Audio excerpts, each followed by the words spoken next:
Hey, listeners, have you ever wanted to know what links Henry Purcell and barbecued penguin meet? Or how a fantasy cast for a minimalism movie might look? Well, they've got just the thing for you on the Classical Music Pod. Hosts Sam and Tim guide you through the mad, bad world of classical music.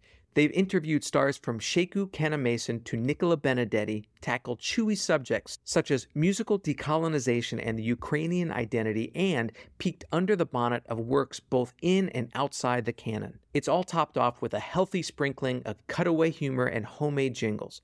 Don't miss their latest season, available fortnightly from all good podcast providers.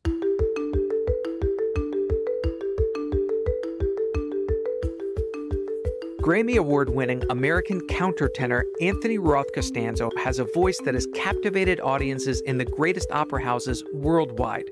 His musical brilliance and dramatic stage presence are heightened by the unique quality of his voice. There's a novelty inherent to the countertenor voice which draws people in, and I love to exploit that. It exists in a register that we most often think of associated with the female. It has this yin and yang of genders encompassed within it that give it a kind of otherness. You're listening to Speaking Soundly, a backstage pass to today's biggest stars of the music world. I'm your host, David Krauss, principal trumpet of the Metropolitan Opera. During each episode, you'll hear me speak with inspiring performers about their creative process and the personal journey that led them to the stage. I have to start with the opera that we recently performed together at the Met. You performed the title role of the Egyptian pharaoh Akhnaten by Philip Glass. Every single night, you killed it. It was an unbelievable run of performances. Wow, thank you. Yeah, you were fantastic, but the opera production was amazing too. It had everything. This amazing score, the costumes, the sets were incredible, and juggling. I mean, you were right in the middle of all of that. What was that whole experience like for you? Well, in a way, I also feel like I'm a small part of it because there are so many moving parts, and it is such a collaborative effort. That's what I love about opera. One piece can't really work without the other, but it's definitely very humbling. And you feel sort of like a grain of sand in a funny way on the stage of the Met because you're such a small thing on that stage and with so many incredible musicians from the chorus and the orchestra around you that I try and sort of channel all of that energy through me. And that's, it's a fantastic, thrilling, wonderful experience to have that. And of course, it also comes with a lot of pressure in a way to, do it right and to not make a mistake and to not get sick in the middle of it or whatever it might be. And so I take it seriously. And I think shaving my head and waxing my body in the nude entrance, they're all a kind of a part of a ritual. So there's a ritualistic aspect about it that helps me feel like I can channel people's energy and help be a lightning rod for the show without crumbling under the pressure. Can you take me through like the first 20 or 30 minutes? Because the opera opens, you're unseen, you're in a tomb being unearthed, and you descend this giant staircase, you're naked, and it's what, like 20 minutes before you even sing a single note? It's probably about, I think you're right, 15 or 20 minutes, yeah. That's got to be hard. What is that like? And the entire audience is staring straight at you. You can't blink, you can't clear your throat, you can't do anything, and then you have to sing. It really takes a kind of gentle focus, is what I would call it. And, Phelan McDermott gave us these 4 movement qualities to play with, one of which is molding. And that's where it's like you're moving your hand through the air or whatever, your leg or your body, as if the air was made out of clay or oil or something like that. And so if ever I get unfocused in some way, nervous about my singing or my voice, I just focus on the idea of trying to mold, and just doing that. And that takes me to a better place. Now, I'm lucky in that when I'm hidden in the chorus, I can kind of hum along with them. And so I sometimes secretly do that up there quietly and get ready to sort of start out. Mm. Can we talk about the nakedness for a second? Yeah. Okay. So we did this opera in the spring, and it was warm. It was a humid day in New York City, and the string players are always very sensitive to humidity because it affects their instrument. So a few of the musicians in the orchestra asked our manager why it was so warm and if they could put the AC on before the show started. After a minute, our orchestra manager came back down and told us that he was informed that the air conditioning will not go on until Mr. Costanzo was fully dressed. Were you even aware that they were holding the air conditioning for you? I mean, I said to the guys backstage, if you had to perform in front of all these people that you knew and be naked, you wouldn't want it to be really cold, and it gets really chilly on the stage. So Yes. I said, to whatever extent possible, within reason, if for just that 10 minutes, it cannot be really freezing on stage, that would be great. But I had no idea that all the people in the pit were like sweltering and going off tune. Look, no, we were very cognizant of what was going on stage, especially the men. And we were more than happy to be a little warm for your sake. I think next time what we have to do is make any players who might feel susceptible to it, they have to play the up until then with no pants on or something. Yeah, you're right. That might be a union issue. Okay. In this performance, there were large chunks of the opera where you're not singing at all, yet your eyes are telling a story and the acting is really amazing. Where do you get these acting skills from? And is it something that you were trained in? Well, thank you. I mean, working with Phelan McDermott, the director, is really an illumination, and he's really, really good at this kind of performance. But I think it combines with some of my own experiences. I started performing when I was about 8 on stage, but then I moved to the professional realm when I was 11, and I did Broadway for a long time. And doing those shows night after night after night, what you develop, not knowing it necessarily, is a kind of instinct for how to direct the attention or hold the attention of an audience. And there's a sort of feeling to it that is hard to describe, to gather people's focus, to direct it, and then to make a small shift in your physicality meaningful once you have their focus. And those kinds of instincts have been developed over almost 30 years on the professional stage for me, since I was a child. And also I've performed in a lot of different contexts. So, I started on Broadway, and then I did film, and then I went to college and studied all kinds of different things, but then wound up doing dance with choreographers, as well as then my opera career and all the competitions and different, concert scenarios that come along with that. So I feel like what I'm always trying to do is take the temperature of the audience and see where they are and see what I can do to direct it. And there are nights when it happens instantaneously, when I walk out on the staircase and I'm naked and I feel that they are 100% there and not moving. But there are other nights when they're kind of fidgeting around, or I can tell they're not there.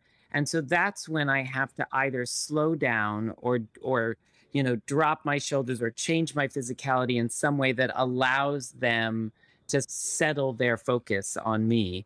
And then once I get them there, and actually people ask a lot, well, why are you even naked to begin with?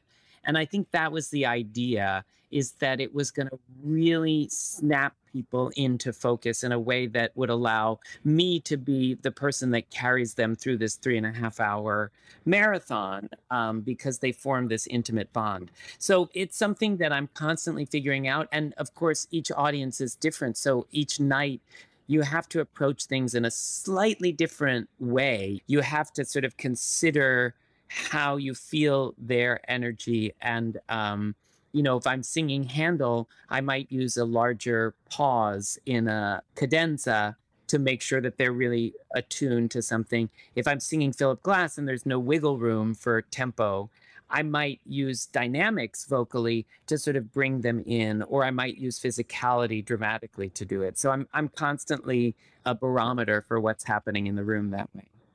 Your voice is so unique. The first time I heard it, I didn't know what to make of it. It's just otherworldly. How would you describe your own voice? Well, thank you so much. I think I have a different experience of my voice in that it feels totally natural to me. But I think in terms of the way other people experience it, it feels disconnected from what they see visually. It has a kind of piercing, I would say, purity, but also an occasional kind of uncanny richness that creeps in. And it exists in a register that we most often think of associated with a female. And so, because of that, it has this yin and yang of genders, I feel like, encompassed within it that give it, as you say, a kind of otherness. And I think that that is part of what makes it exciting and sometimes strangely emotional because it evokes everything from ghosts and spirits to childhood or old age and frailty. So it can evoke a lot of different things, I think. And there's something about the resonance in your voice, especially because of the range that you command. It's loud. I mean, it can be really loud. What's it feel like to be able to put out that much sound?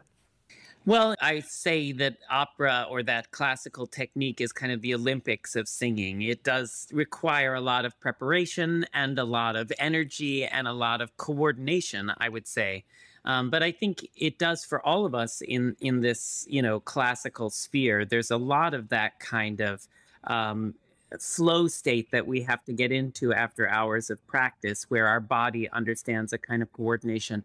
But it is a really exciting feeling to be able to ring a space like a bell with your voice and to find, as you said, the perfect word, the resonance to do that when it feels right. Since you asked what it feels really balanced. It doesn't feel like I'm screaming. It feels like there's a perfect kind of equilibrium. And that in that spot, it can really, it can feel like that's what I think makes it feel like someone's singing right next to you in a space as opposed to far away over there. I want to talk for a moment about your early life. How does a kid growing up in North Carolina with two parents who are psychology professors at Duke University end up on stage in New York City? Well, I guess I've always been very determined or focused. And so when I was, performing from 8 years old at community theater and state theater and things like that in North Carolina, people seemed to think I was good at it. And so I then said to my parents, I want to try for more. And that kept growing and growing. And so they were supportive. They were never stage parents and they never pushed me to do anything. They just wanted me to be able to do things the way I wanted. And so I would go audition in New York and see if anything was possible. And I eventually booked, the first thing was a Broadway national tour. And it was so much fun. It was so interesting to me. The level was so high.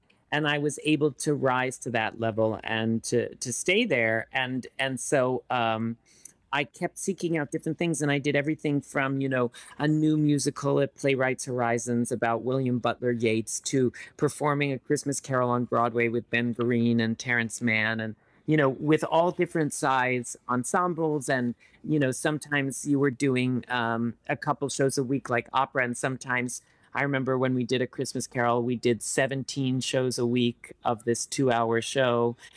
So, it was all different kinds of experiences. And all the way through, I tried to stay engaged and hone my art, which is still what I'm trying to do all the time. You went from Broadway to opera. Was there a point where you said, okay, Broadway is one thing, but I really want to sing opera? It's a good question. When I was 13, I was asked to do The Turn of the Screw by Benjamin Britten, and it was really psychologically complex. I mean, the story itself is, and then Britten adds a whole nother layer to it. And it was a great opportunity to connect to my parents and what they do and who they are, because there was a whole psychology and trauma aspect to it that we analyzed together. And I think doing that, and by way of tapping into my parents' sophisticated approach to psychology, I How realized old were you at that point? I was about 13 then. That's pretty intense for a 13-year-old.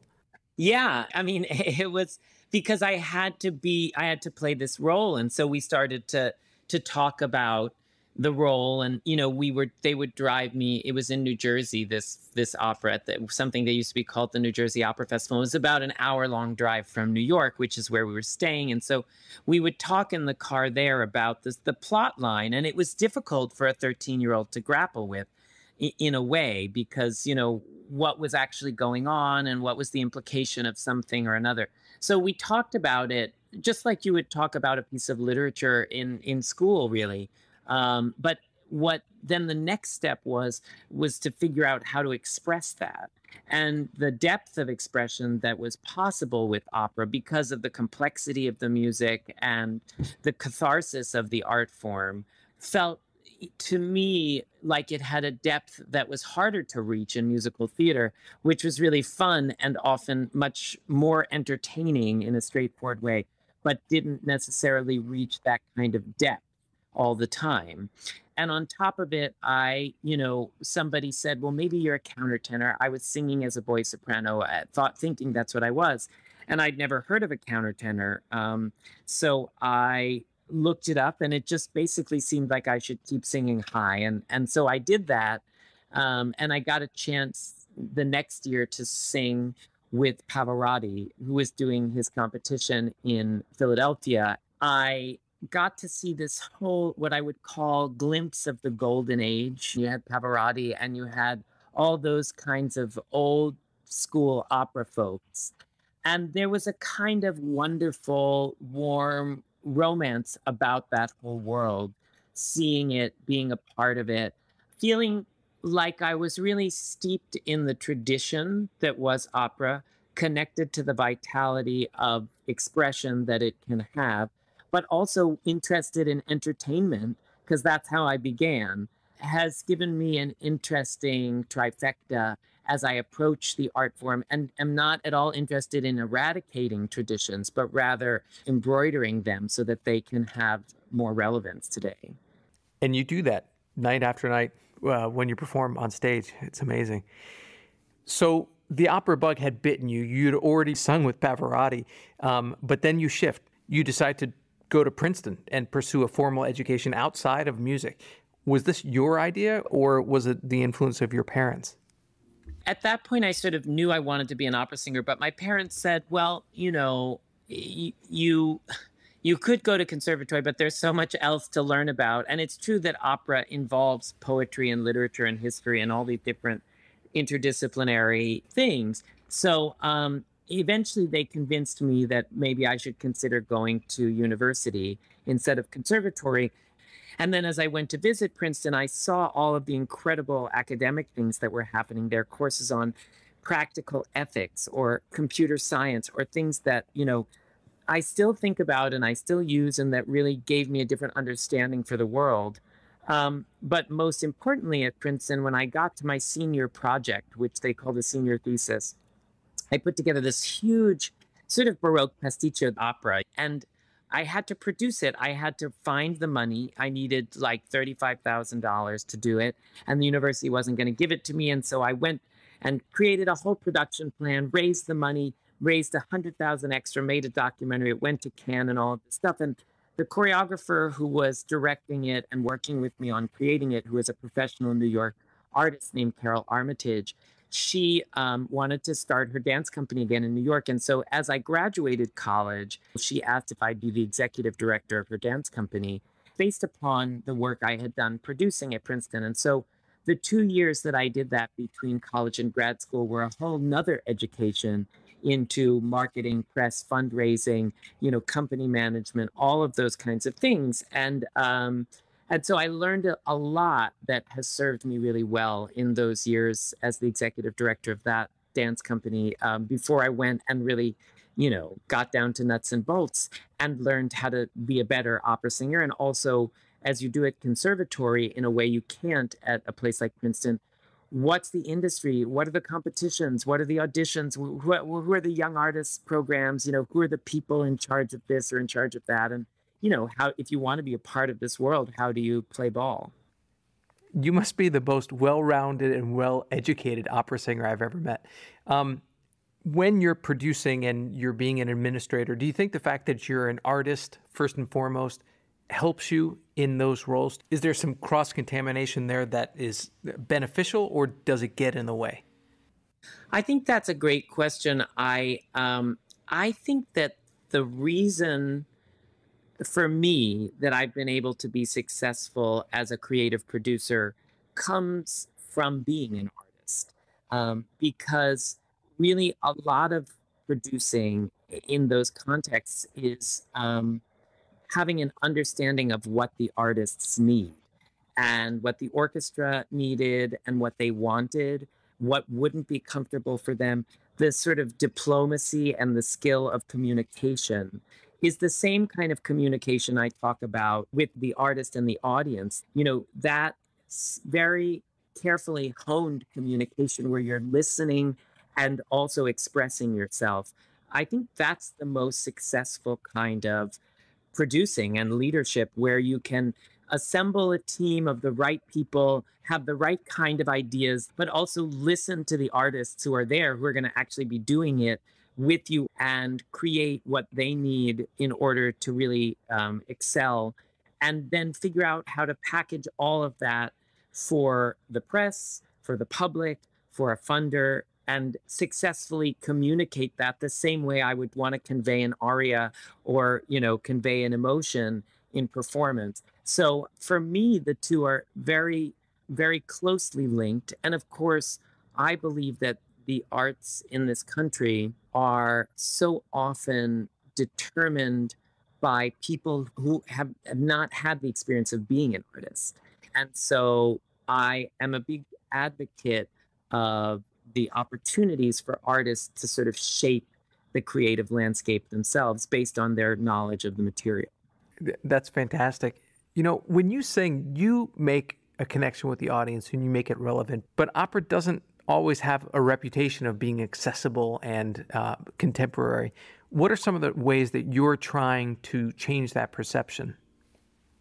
I think that there's nothing fundamentally off-putting about the art form itself. That's what I've discovered. When I have friends who come to the opera and they have the right key to open the door, or the right point of access, or the right context in which to experience it, there's nothing about the form itself which puts them off. But what gets them there, what engages them, what gives them a point of access? Sometimes it's the production. Sometimes it's the way in which they receive the invitation. Sometimes it's the, cost of the ticket. But how can we make opera a part of the zeitgeist in a different way? And for me, again, it goes back to collaboration. Collaborating with artists who already have a resonance in popular culture, and getting them not only to just do what they do on top of opera, but actually involving them in a complicated, nuanced way so that they have an understanding of our tradition and we are seeing it anew through their eyes. Somehow those synergies sort of spiral outwards and the audience gets excited. So how can we come up with different forms of engagement, different forms of community and involvement, where we're really not only telling the story of opera as it exists, but telling other people's stories in different ways with the tools we have. It's funny that you mentioned the people that you bring to the opera, maybe your friends and colleagues that come and see you. And I have to say that the crowd that comes for you is really unique and really colorful and from all walks of life. And it's hopeful for the future, that's for sure. Thank you. I hope so too. And I love that energy. I mean, just the idea that, you had this old Eastern European couple that were complaining about their seats next to this, genderqueer couple sitting, the whole idea of that does feel like the future to me. And I think people like the presence of both of those. I haven't found that many traditional opera goers who are upset by the fact that there are all of these young, interesting looking people at the opera. Rather, they find it exciting, and it ups. And similarly, the young people who come aren't rolling their eyes at all of the old opera patrons or fans or aficionados who are there, but rather that's what they want from going to the opera: the experience of the grandeur and the sort of fur coats or whatever it might be, where everyone is enjoying each other's presence. And Akhnaten was a rare opportunity to collaborate with a place as formidable as the Met to do that, and to do it as a kind of case study, almost as a litmus test. What if what if I convinced Vox to do a video about the making of Akhnaten? Would that get different people? What if we could get Terry Gross on Fresh Air to do an interview? Or what if we could do an engagement project with Sing Harlem and public school kids and bring that to 4 different locations around the city? What if we could do a costume competition with design schools throughout New York based around Akhnaten and bring that to the People's Ball in Brooklyn? What are all the different ways that we could raise a kind of awareness and buzz and get some discount codes to different communities and then see what happens? And so, it was certainly not only me, it was everybody at the Met working in concert, but it was exciting to be a part of that sort of feeling of change. And I really hope we can capture those people and capitalize on what we were able to create there. That's so exciting. It's clear that you love performing, you love the arts and producing it too, but you're also very involved in education. Tell me what it's like when you go into a school, say in the Bronx, and sing for a group of kids that have never heard opera, much less a countertenor before. What's their reaction as you start to sing? I love that so much. I mean, they laugh a lot at the beginning or they cover their ears, but that's for me the first step of engagement. And so I love seeing that, and I kind of welcome that, and I keep going through that, and I don't rebuke it in any way. I smile along with them because I think there's a novelty inherent to the countertenor voice which draws people in, and I love to exploit that.